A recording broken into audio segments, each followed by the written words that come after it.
Scary Fables. I saw the end of the world. I was at the top of Iron Cap Ridge when it happened. I doubt anyone had a better view, though if they did, they're not talking. Not that I've stopped asking. I've been poking around ever since, pretending to be a writer researching for a horror novel, hoping someone might slip up. Most people laugh and share ghost stories, but a few freeze, go pale, and walk away like they saw something move behind me. Those reactions scare and comfort me. I've done over 30 interviews. Most were harmless coffee chats, beers at local dive spot now and then. Someone gets that 1,000-yard stare, like they're reliving something buried.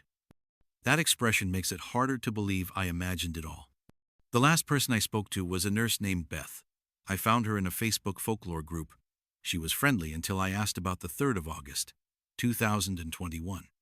She went pale, stood up, and sprinted into Maplewood Park. I waited for hours. She finally came out after dark, muddy, mascara streaked, sobbing as she got into her car. She never looked at me. That was the last time I interviewed anyone. Now I'm writing this because I need to know if anyone else remembers what I saw.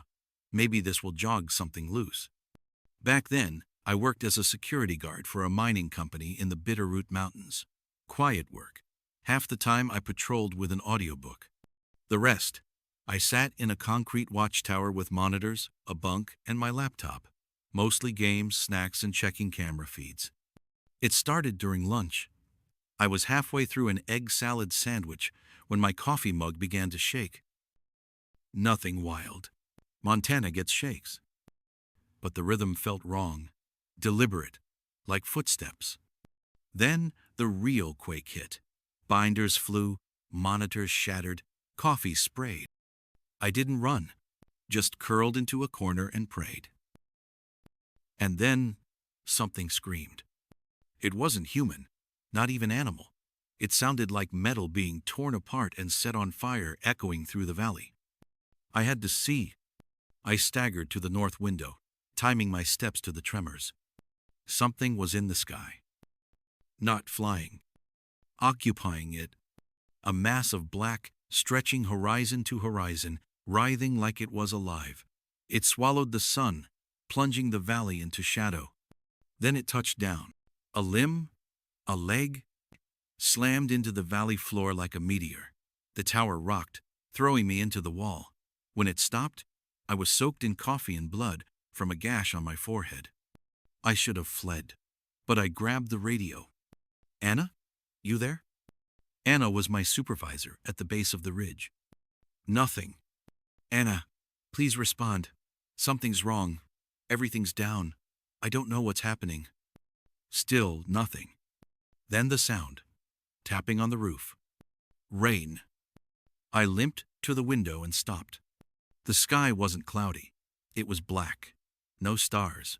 No moon. Just the outline of that mass above. Then came the light. It started behind me and crested the ridge like a glowing tide. Green, shimmering, flowing south.